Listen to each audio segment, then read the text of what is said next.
তুমি বসো, আমি খাবার ব্যবস্থা করে আসছি। বসো।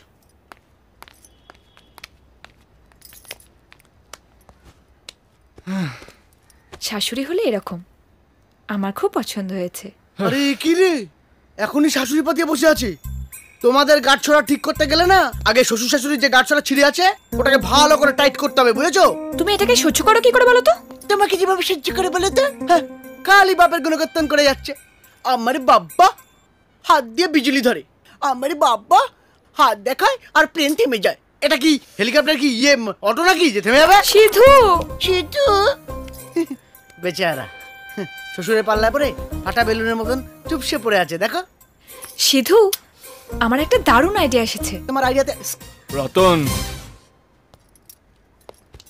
শুনি কি আইডিয়াটা? কাকু কি খেতে ভালোবাসেন? কেন? কাকিমাকে তাহলে সেই রান্নাটাই করতে বলবো। তাতে কি হবে? বাবা বলে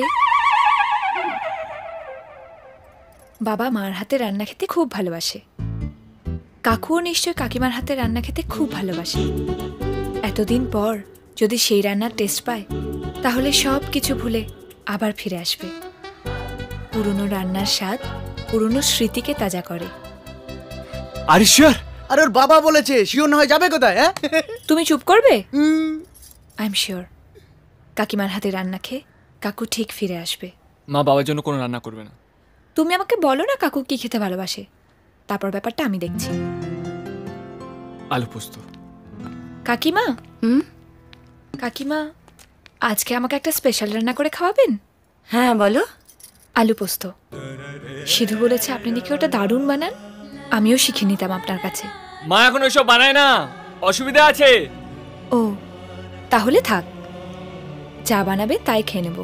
অনেক দিন বানাইনি, কিন্তু তুমি যখন আজ খেতে চেয়েছো নিশ্চয়ই বানাবো তোমার জন্য।